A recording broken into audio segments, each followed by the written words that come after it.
Hello, welcome to our first ever Mammoth Strength Club YouTube video. We're trying something a little bit different, and today we thought the first thing that we'd talk about is the upcoming deadlift world record attempt at the Giants Live World Open Championships are going to be in Cardiff on the 6th of August.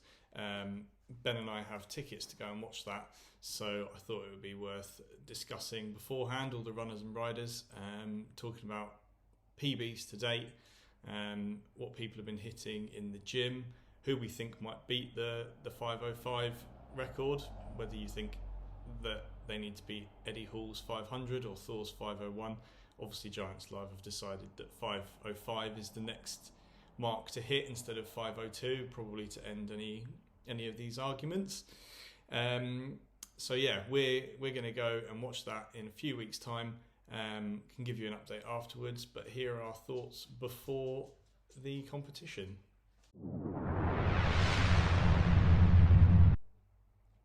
So before I get into the Deadlift World Record Championships themselves, just thought we'd also give you a little update on our gym situation. We're still trying to find a plot of land in Exeter. We've been looking for over a year now. Anywhere around sort of Marsh Barton area, any industrial estate area around Exeter really. We want it to be accessible from the town or the university, just so that it's easy for our members to get to. But yeah, it's proving difficult. Like I said, we've been looking for over a year. Doesn't need to be massive, just somewhere we can get ourselves started. So if anybody knows anyone we could speak to or knows any plots of land that might be suitable, just message us the details, because we'd really appreciate that, and then hopefully we can get opened up and we don't have to just be online like we are at the moment. Another thing just to mention quickly actually before we get into the video itself about the deadlift world record, is our summer showdown. So the week after, in fact, the Giants Live show in Cardiff, we're hosting our own competition on the 13th of August at the 6th Exeter Scout Hut in Exeter St Thomas. All places for lifters have been taken now. It's a push-pull event, bench and deadlift, but we want to encourage spectators to come along. We're going to have music, drinks, barbecue. So yeah, if you're in the area and want to see some big numbers lifted, come and join us. So the Giants Live World Open and World Deadlift Championships, like I said, they're at the Motorpoint Arena in Cardiff on the 6th of August. It's coming up soon. Some of the biggest deadlifters in the world are going to be there. I don't know if any of you watched it last year, but it was pretty incredible to watch. I think 9 men managed to lift 1,000 pounds, 453 kilos, which I think up to that point had only been done by 5 or 6 people, so they completely blew the roof off that number, and so many new lifters, including some lifters who, while obviously have incredible pedigree, just weren't fancy to pull massive 1 rep maxes on the deadlift. For example, you had someone like Alexei Novikov, who, it sounds silly to say because he'd already won World's Strongest Man by that point and already had the silver dollar deadlift world record from 18 inches.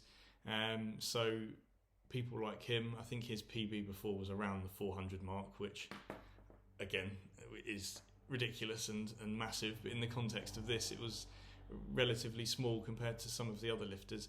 He walked into the competition and pulled 453 and surprised everybody, as did a few others, including Evan Singleton and Gabe Pena, who you might not have thought would have managed to hit that mark. So yeah, last year's competition was incredible. Quite a few of the lifters from last year returning this time. I'm sure they've got even bigger numbers in mind, so it'll be interesting to see if everybody can pull over 1,000 pounds, which would, I mean, the amount that pulled it last time was ridiculous. So if they all manage to do it this time, that just shows the sport is continuing to improve at quite a rapid pace.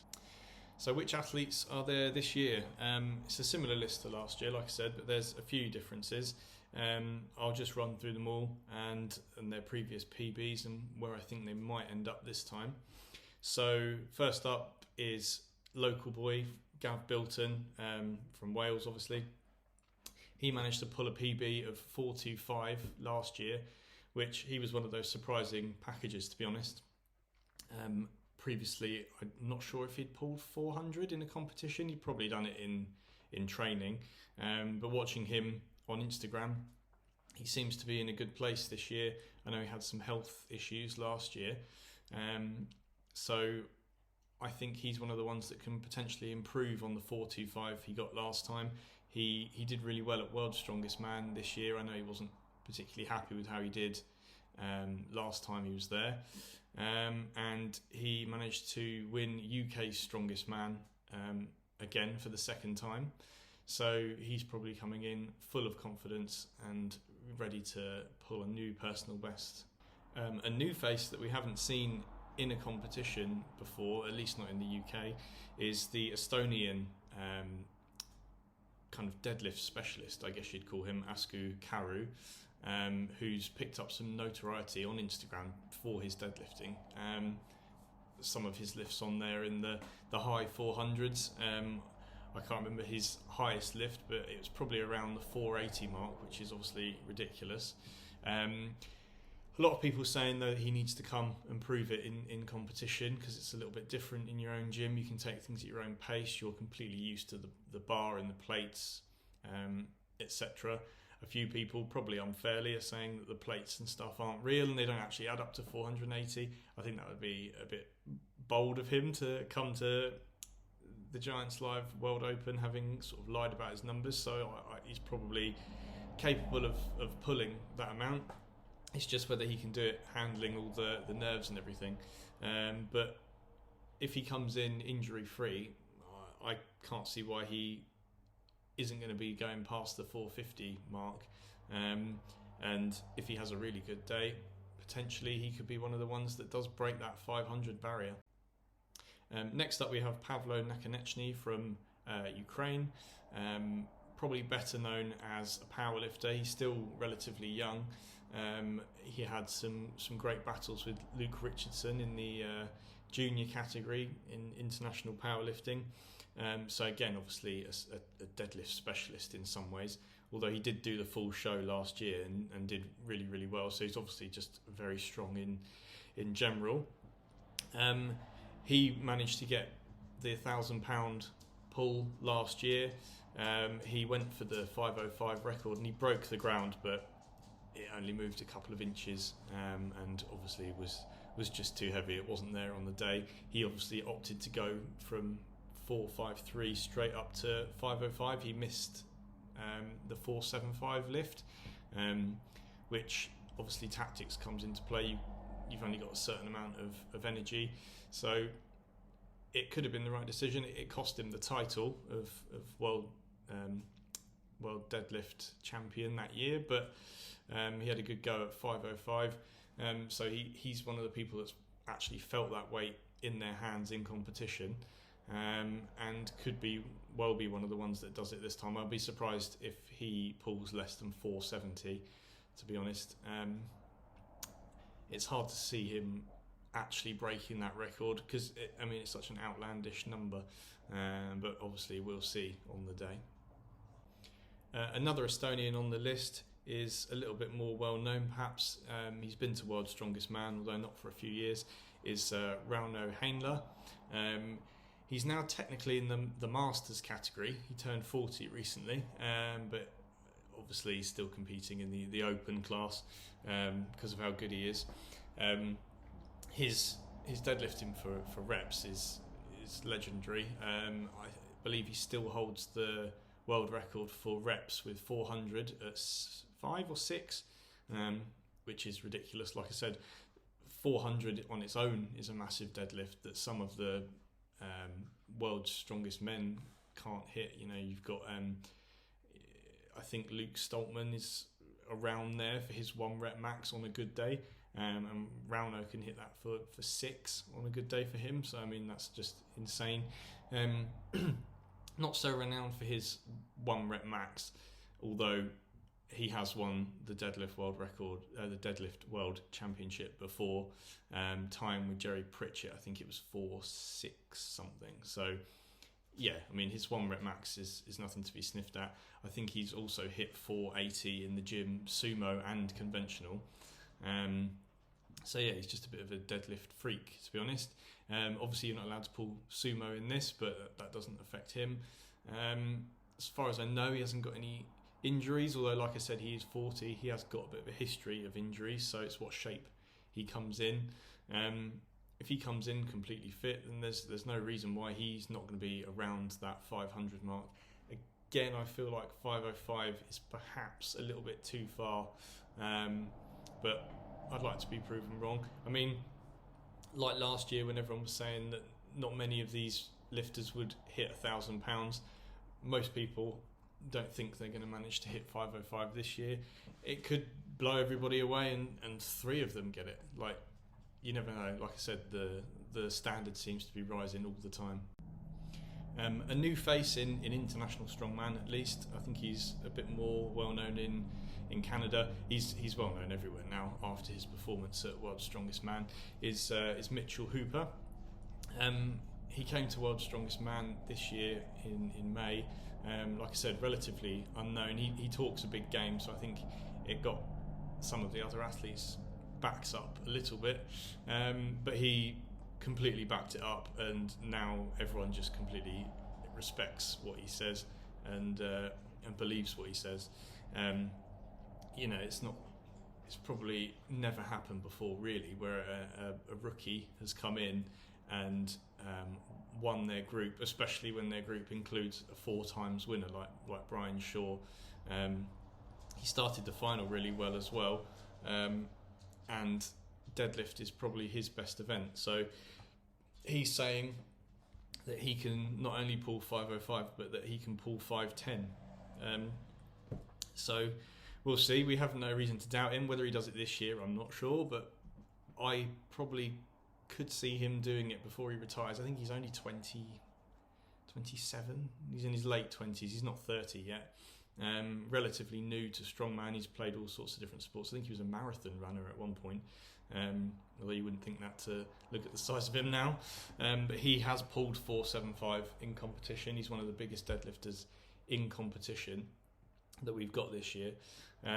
So I'd say he's in my top 3 favourites to actually go over that point and pull 505 plus. Next up is Gabe Pena from Mexico, resides in Texas but represents Mexico. Again, he pulled 453 last year, which was a bit of a surprise to some people.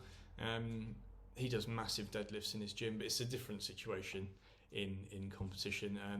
Anybody that's competed knows that no matter how level-headed you are, you get those jitters. You can feel a bit lightheaded. I've obviously never competed at Giants Live, never will, but I've heard the athletes on their YouTube channels say that the lights in particular at these shows, obviously they're in the evening, they're indoors, and it's an arena show, and the theatrics, the pyrotechnics and things going off in there. The lighting's quite low except for the stage, which has these spotlights on it. That can throw people off. But Pena, again, he's one of these that backed it up last year. He did 453.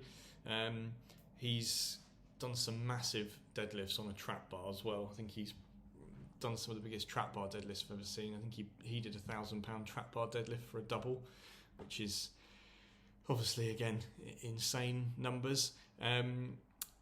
His wife has recently given birth, so he's got a newborn. That might be affecting his training, or it might be spurring him on.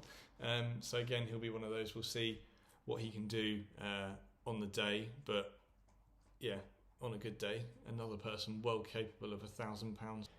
Our next lifter is Ivan Makarov from Russia, last year's winner, with a huge lift of 475. I was saying about Nakonechny, how he went from 453 straight up to the 505 attempt and managed to break it off the ground, but not obviously quite get it. Makarov chose to do more jumps, and he did 4.53 quite comfortably. He did 4.75. It looked, again, fairly comfortable. He's so explosive off the ground. It's his lockout that's obviously the issue for him.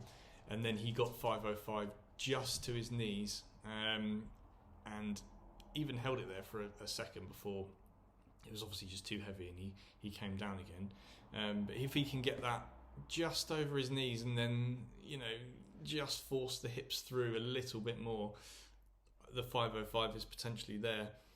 It's his sole focus, it seems like, in training. I think he's only ever done one full international strongman show, and that was this one last year.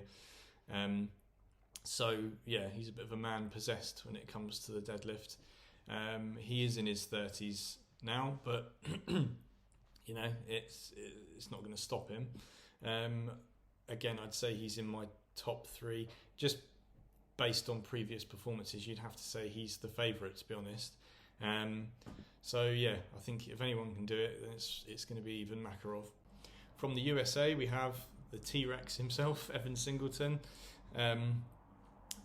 I think he feels like he has something to prove at the moment. He obviously didn't get the result that he wanted at World's Strongest Man. He didn't get out of his group because, I think everything just sort of went wrong for him. It seems like he went in with a bit of a shoulder injury, which he's still carrying. It was affecting him the other day at the Strongman Classic. I think, is more of a upwards issue rather than a stability issue, so I'm not sure how much it's affecting his deadlift, but if anything's feeling really uncomfortable, it's going to throw you off just a little bit. On top of that, at World's Strongest Man, he seemed to have some sort of allergic reaction or heat stroke, or a combination of the two, which meant that he underperformed on the first 2 events, but he still managed to fight back, and I think he ended up just missing out on the stone off in his group. Obviously it's hard to remember because we haven't seen it yet in the UK. I'm just going off of sort of behind the scenes on YouTube.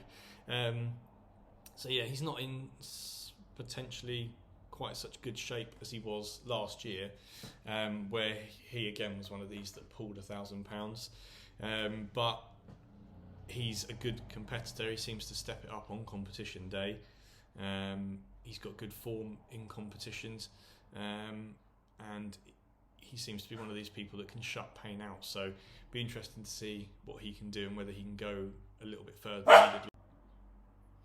Yeah, it'll be interesting to see what Evan Singleton can do on competition day, and whether he can go a little bit further than the £1,000 he managed to get last time, and build on that. Next is 2020's World's Strongest Man, Alexei Novikov. Again, fresh off another win at the Strongman Classic. It's 2 years in a row he's won that one now. And he did really well at World's Strongest Man this year as well, after disappointment last year not making the final. Ended up in third to Martins Lissis and Tom Stoltman. I think he won 4 out of 5 events. No, 4 out of, how many events are in the final? I'm not sure. He won 3 or something events out of the final. He just wasn't quite consistent enough, and Tom obviously overtook him. But yeah, incredible competitor. Always manages to step up on competition day. He's not even training as much as I'm sure he would like to, obviously because of the situation over in Ukraine. Yeah, he seems to be juggling his training with fighting an actual war, which is ridiculous, and he doesn't seem to be dropping off at all. His level seems to be pretty much the same as it always has been. If anything, it seems to be spurring him on. Alexei Novikov did really well at the Arnold Classic, coming second to Martins. So yeah, anyone saying that his top end strength isn't there, I think he's proved all those people wrong now. So yeah, again, another £1,000 lifter from last year. I'd be surprised if he doesn't go above that this time. Probably depends what the jumps are. If it is 4.75 again, that might be a little bit too much for him. But I'd never write him off. I think he's one of those people where on a day where he's in the zone, it doesn't matter what's there, he'll pick it up. So yeah, we'll see what he can get. Graham Hicks from England is another call up for this one. We haven't seen Graham Hicks do a max deadlift for something ridiculous like 8 years or something like that. So from what I could see, his personal best in the competition is 400 kilos. But from, again, watching him on YouTube, I think I've seen him doing 420 for reps again. I've seen him do 400 for reps on an axle bar, which is much harder. So yeah, he hasn't done a max conventional kind of, calibrated plate 9-inch deadlift for some years, so he'll go well above 400. I'd be surprised if he doesn't get the 1,000-pound mark. We could even see him hit a 475. I wouldn't be surprised. He's a brilliant deadlifter. So yeah, hopefully, I know he'd had a kind of groin injury for the past 18 months or so. So hopefully he's over that and he can put on a good display. And lastly is Payman Meherapora here. I think I'm saying that correctly, from Iran. Again, an absolute deadlift specialist. He has been to World's Strongest Man before, but obviously being from Iran and World's Strongest Man often recently, it seems, being in the USA, it's difficult for him to get over there. So he hasn't competed at World's Strongest Man perhaps as much as he should, because he probably is in the top 30 in the world consistently. So yeah, he's been missing out. Hopefully the visa situation's a bit different for here. I mean, I know being from Iran and coming to the UK, it's not quite as bad as the US, but it's still fairly difficult. So yeah, hopefully he can get across and actually compete. I think his personal best in competition is 481, which would make him potentially the biggest deadlifter in competition on this list. Yeah, I mean, he's done, looking at his Instagram as well, he's done lots and lots of high 400s lifts before. Similarly to Makarov, he's got ridiculous power off the floor, but then can sometimes struggle with the lockout. So we'll see. I'd put him in my top three. So that those top three would be Makarov, Hooper, and Payman. So yeah, if someone's going to do it, it's probably going to be one of those three. And an honourable mention has to go to Adam Bishop, who unfortunately has had to pull out of this one. I've seen he's been training really hard for a max deadlift. Similarly to Hainler, he's ridiculous for reps. Can pull 400 for multiple reps, but has recently been adding to that top end strength as well, getting 453 at last year's deadlift world championships. He seemed confident that he was going to go over the 500 mark, and he's not as outspoken as your Hoopers or your Singletons. So for him to say that must have been genuinely on the cards. Not that the other two aren't, but for Bishop to say that must means that he was really feeling confident of it. But unfortunately, he hasn't fully explained what's happened, but it seems like he was attached to the bar with his figure eight straps, and I don't know if he lost consciousness for a second or just lost balance, but he seems to have fallen forward and ruptured his tricep. So yeah, unfortunately had to pull out. But I mean, he's ridiculously determined. He's full-time now. He's no longer a rugby strength and conditioning coach. So hopefully he can come back next year and redeem himself. Because like I said, I had quite a bit of faith that he was going to be close. So it's a big shame that he's not going to be there. So that concludes our rundown of athletes. A little bit different for me. I've not done something like this before. So obviously let me know in the comments what you think. Anything I can do differently to make it more entertaining, just let me know. Yeah, obviously all the usual things that people on YouTube say. Don't forget to like and subscribe. Follow us on Instagram as well. That's our main platform where we advertise competitions that we're going to be holding and give updates on our gym as we try and build it from scratch. So yeah, hope you enjoyed the video. Don't forget to join the herd, and hopefully see you next time.